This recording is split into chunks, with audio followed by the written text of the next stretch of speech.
here on another Couch Coach Live. We got a special edition of Couch Coach Live this week. We'll do our official NBA mock draft. Definitely huge shout out to my guys, Justin and Ryan on the Weekly Audible. What's going on, fellas? What's going on, Coach? Good to see you, man. Thanks for having us on. I appreciate it. Yes, indeed. Not a problem at all. Definitely appreciate you guys for taking time to come on this week to do the mock draft. And definitely this week's Couch Coach Live is brought to you by the good folks at Goalie. Head over to goalie.com. Use our promo code CouchCoach. You get yourself 10% off at checkout. So, what a draft we got coming up. We're about less than a week away for the NBA. I keep on saying NFL. My goodness, my brain is so ready for the NFL season. But before we get to that, we definitely got to talk about the NBA draft that is coming up this Thursday. So we summoned Justin and Ryan to come in to do a mock draft for us. So without further ado, we're gonna get it going right now as we speak. So, and Justin has the first pick in this mock draft. So, with the number one overall pick in the 2022 NBA draft, the Orlando Magic select. I'm going Chet Holmgren. I love it. I know there's all this hype and everything, maybe some smoke around Jabari Smith going to Orlando, but don't let the body size fool you. You know, he does have a Porzingis build, but he can put on that muscle just like that. And you know, if you look up the Giannis picks too, I'm not saying Chet can be Giannis, but Giannis was extremely skinny coming into the draft too. So that's really the only reason why I think Chet's maybe sliding to number 2 to Oklahoma City. But I think Orlando takes Chet. Jalen Suggs gets to pair it back up with his best friend. Chet playing alongside Timmy, I think, showed a lot of promise with Chet being able to slide right next to Wendell Carter. I'm really all in on Orlando next year. I think they could maybe make a tough run for the play-in spot, but Franz Wagner showed a lot of promise last year too, and Cole Anthony, you know, when he's healthy too, they all make an impact. But I really love the young core that the Magic can have, especially if they draft Chet here. And just like that, folks, everybody's mock drafts has now been busted. Absolutely right. Yes, that was a nice. For the second pick, we got Ryan. So Ryan be picking for the Oklahoma City Thunders with the number 2 overall pick in the 2022 NBA draft. The Oklahoma City Thunder select. You just made this real easy for me, Justin. I appreciate it. Why not we just take the number 1 overall player in this draft in Jabari Smith, the power forward from Auburn? I mean, what more can you really say about it? You pretty much just gave us an entire prayer right there. I think Chet Holmgren was all in set to be already probably has his name in an Oklahoma City Thunder jersey, but in terms of this, it's not. So we're going to take Jabari Smith here now that he's wide open and ready for us. You could probably look around the league and read articles and see things online and stuff that sees there's a lot of Oklahoma City executives that actually want Paolo Banchero here. I don't see that happening. And in this situation, that's just not going to happen. Jabari Smith is the easiest pick here. You know, probably let's spend less than 30 seconds on the clock, if that, maybe see if someone wants to trade up for that pick. But other than that, we're going to take Jabari Smith. Sam Presti's probably the best GM in the NBA right now with all the moves he's making. Most recently, just got Jermichael Green from the Denver Nuggets. All you're giving up is a 30th overall pick. He's going to still make moves. You still have another first-round pick, and you got a nice young prospect there as well. And Jermichael Green hasn't been in the league that long, and now you're pairing him, and you're giving SGA one of the best players, if not the best player overall in this draft, in Jabari Smith. And Justin, you're on the clock now. So, with the 3rd overall pick in the 2022 NBA draft, the Houston Rockets select Paolo Banchero. I mean, I think the first 3 picks are pretty much solidified. Just agreed. Maybe the order of the picks might be somewhat different, but man, signing in Banchero right next to Jalen Green, you have Kevin Porter Jr. too, Christian Wood, who hopefully I don't really see them trading him. I think Wood could probably be the long-term replacement there for Houston as the big man, but getting a bucket getter, Banchero is probably the most polished offensive player in the draft, at least most NBA ready. The way he can play with his back to the basket and everything, just more buckets alongside Jalen Green and Kevin Porter Jr. So Houston gets an exciting one. Like I said, I think the first three are pretty set, but number 4 is kind of where the draft gets a little interesting. Yes, I definitely agree with you on that one. So the pressure's now on you, Ryan. So now you're on the clock. So with the fourth overall pick in the 2022 NBA draft, the Sacramento Kings select. I'm trading it away, so I'm just kidding. But in terms of just doing no trades, I am fairly certain I'm not putting any Sharpie on it, but I think it's really easy to say that I don't think Sacramento is going to be the one trading at number 4 here. I really think somebody's going to trade up here and get aggressive for this next player. And I agree with what Justin said. This is exactly where the draft starts. 1 through 3, I think, is solidified. You can rearrange the order however you want it. Between Balcaro, Holmgren, and Jabari Smith. They're going to go 1 through 3. But I have Jaden Ivey going here, number 4 to Sacramento if we're staying put. Granted, that probably sounds a little weird. You have De'Aaron Fox and Davion Mitchell both there in the backcourt already. I don't think that matters for the Kings. I think the Kings right now are in a win now mode, regardless of how you might view the Sacramento Kings. You go out and you make a huge trade, sending Halliburton to get Domantas Sabonis. You already have a big piece there in the middle of the court. Why not just get the best player in Jaden Ivey, who's left? Really good ball handler, very crafty, what he can do passing the balls, playmaking, scoring. I think he's already an upgrade over Davion Mitchell, even though he's still really young. Why not just give De'Aaron Fox the best player who's left from that guard position, left on the board? So if I'm Sacramento, I really think the pick gets traded here. But if we're staying put, I'm taking Jaden Ivey. And Justin, you're on the clock now with the 5th overall pick in the NBA draft. The Detroit Pistons select. Man, I really wanted an Ivy and Cade backcourt. I was drooling for that. But you took Ivy. I think it's interesting. I think they could possibly go Keegan Murray here. Yep. I'll be honest. I really like Benedict Mathurin here. I liked what Isaiah Stewart was doing within the big man post. I don't know if they really need that desperate power forward, but they just need a bucket getter. They need another shot creator for Cade. Cade was trying to do everything on every single possession, so I think Benedict can come right in. He's a great 3-level scorer too. I have him mostly going to Portland in some of the mock drafts I was making up, but if Ivy's off the board, I really like Benedict here with Detroit. I think he can play off the wing with Sadiq and Jeremy Grant if Grant's still there come draft night, but let's get Cade some help here. Let's get some 3-level scoring going alongside Sadiq. I love Benedict Mathurin here for Detroit City here. So you say who's your pick? Benedict Mathurin. Okay. All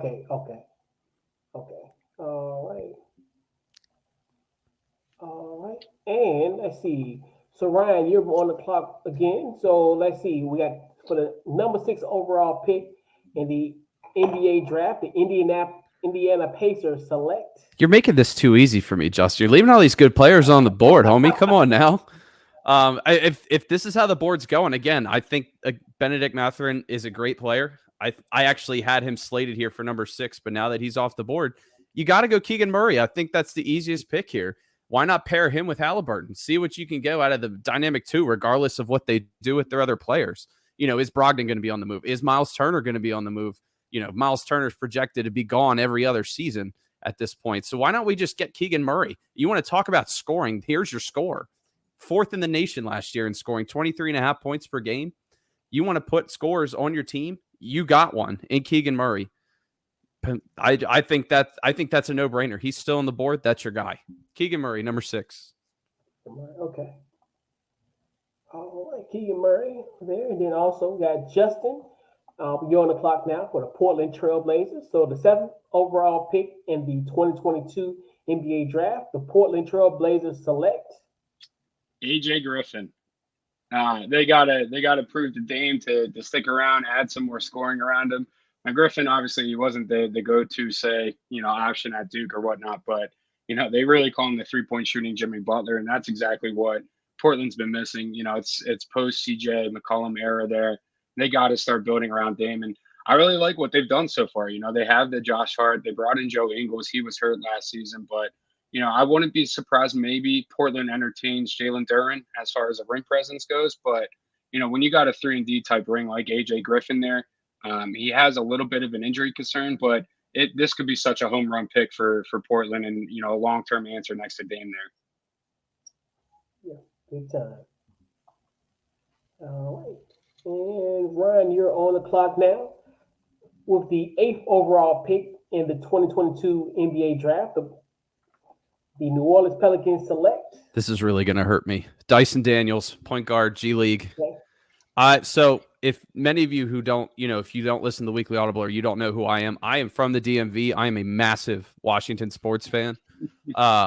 This is my dream pick for Washington, but with how the board is going, if you're New Orleans and you're sitting there at 8 and Dyson Daniels hasn't been taken yet, that's your guy. I think the New Orleans Pelicans, after making the playing game, showing they can compete, I think they're a point guard away from being a decent team, and they're now going to have a core 4 with Daniels, Zion, who's coming back healthy, Brandon Ingram, and now CJ McCollum.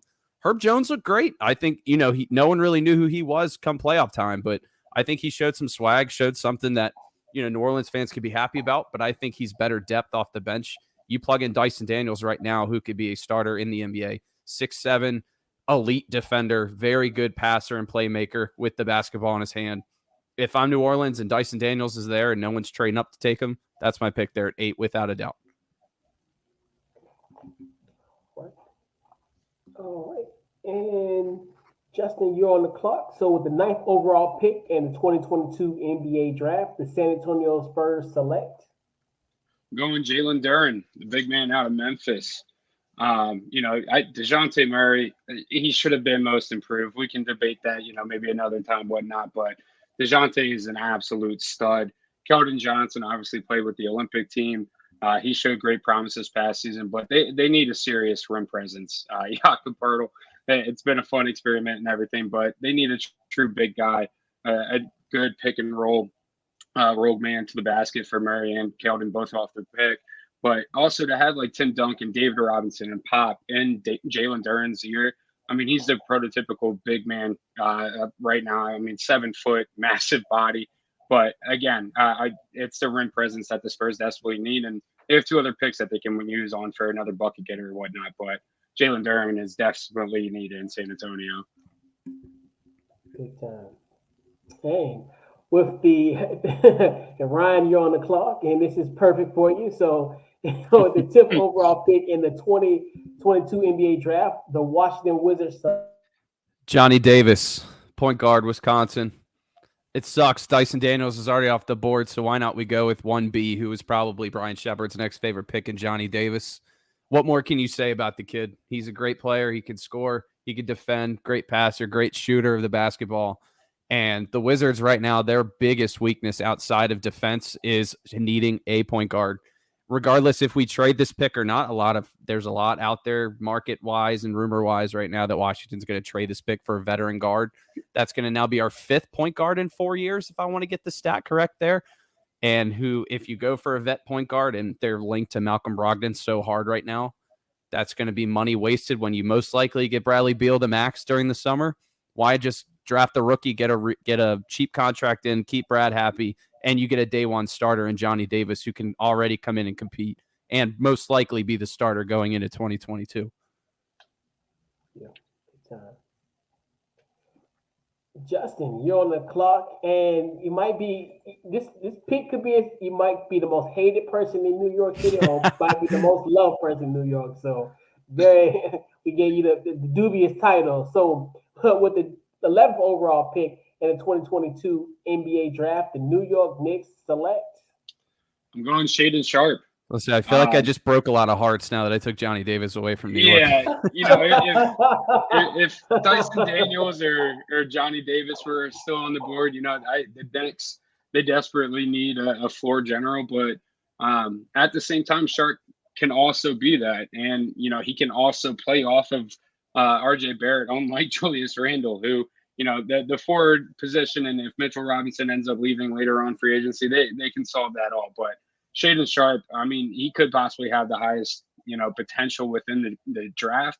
The only worry is just the fact that he's pretty much going from high school to the NBA, setting out last year. But again, the talent is there. He blew everyone away at the combine. So, it's just, again, somebody that can play alongside RJ Barrett, but also create his own shot. He's not needing that many run around screens or pick and rolls or anything like this. He can create his own space. So, Shaedon Sharpe, his shoes are ready for the Big Apple. Big time. Yes, indeed. So, and once again, Ryan, you're on the clock. You're our Sam Presti of the podcast tonight. I'm here. so OKC so with the 12th pick in the 2022 NBA draft, the Oklahoma City Thunder select. If I'm Sam Presti, I might as well make a Presti move. I'm going to go Jeremy Sochan out of Baylor. I know a lot of people probably aren't going to like that, hearing at number 12. He is a project. He is a raw project. But what better place to go to if you're a raw project other than Oklahoma City? The upside of Jeremy Sochan, he could be your 6th or your 7th man, and he will most likely be your next Thabo Cephalosha off the bench of how good of a defender he is on the ball. You got to give the kid credit. He's 6'9", pushing 6'10", got over a 7-foot wingspan. He can guard 1 through 5. The only issue with Sochan, he's got to work on his shooting. I think he only averaged, 7-8 points per game this year at Baylor. Not your greatest, but he's 19. He's got a lot of room to improve. I think sitting behind a guy like SGA to kind of help him with his shooting and his playmaking will help out a ton. And I think he will automatically come in and contribute. Might not even contribute in the scoring department, but he's automatically going to be one of your best defenders on your team. He kind of reminds me, and again, I'm not calling him Ben Simmons, but he reminds me a lot of Ben Simmons coming out of college. Because Ben Simmons had the same things coming out of LSU. Not the best shooter, but he's going to be a playmaker. He's going to set the tone on defense, and he's going to give you a bucket here or there, and he's just going to have to work on it. But that just screams OKC to me, just Jeremy Sochan. Yeah, and then like I said, and then coupled with Jabari Smith as you selected early in the round, that's pretty good. We got the best player in the draft, so we're looking up right now. We got a raw project to be our 6th or our 7th man, and you got the best player who's going to start day one. So I'm looking okay. Yes, indeed. Yep. So Justin, you're on the clock, and MJ is watching. So So with 13th overall pick in the 2022 NBA draft, the Charlotte Hornets select. I'm going Mark Williams. That's been in Sharpie for a month now, I think, that pick. Yeah, I mean, it's the exact same reason why you see all the time NBA Central tweet out, the Hornets are interested in Miles Turner. The Hornets are interested in every center, every offseason, and it's time that they get a pick and roll guy for LaMelo. Mark Williams can run the floor like they like. Pretty sure Mike D'Antoni is going to be the new coach there too as well. So it's going to be a lot of push the pace and everything. And Mark Williams, he can slide right in. If him and Duren maybe switch, if Williams goes earlier and Duren's still here, then I wouldn't mind that. Either way, they have to address the gap that they have at the center position. They got a payday coming up with LaMelo and Miles Bridges. They can't afford a Miles Turner contract right now. Go young with Mark Williams, and you got a nice young core around those three, especially a pick and roll game. I was just about to say, I think he's the perfect complement when you play that pick and roll sets, when you have 2 point guards in LaMelo and Terry Rozier who love to just run fast. I think that's a perfect play there. It shouldn't even take the Hornets more than 10 seconds if Mark Williams or Duren are still there. No. Yeah. Great. So, Ryan, you're on the clock. So, with the 14th overall pick in the 2022 NBA draft, the Cleveland Cavaliers select. See, this is where it can get a little different. I think this is where you're going to see a lot of names that you're not really going to see go this high. But the way our board's going right now, I'm going to go Malachi Branham, the guard from Ohio State. You don't know what Colin Sexton's going to be, if he's going to stay with the team or not. But regardless, even if they keep Sexton there, they need scoring in the worst way. I think they need a little bit more help on the scoring department. Even though Hal Sexton and Darius Garland are playing really well, Branham's just going to be that same guy, and he can pop threes from nowhere. I want to say last year he shot 43% from behind the arc. That's one of the greatest from last year anyway.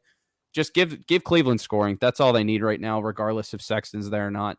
So I'm going to go out and get you a good three-point shooter. Malachi Branham has a really good upside playing defense as well. All right. And Justin, you're back on the clock with the Charlotte Hornets. So with the 15th overall pick in the 2022 NBA draft, the Charlotte Hornets select? I'm going with maybe the biggest question mark in the draft, Ousmane Dieng. Now, Young kid. It's kind of weird. Yeah, he's projected honestly anywhere from like 6 to the whole way to the end of the draft, and it's just because his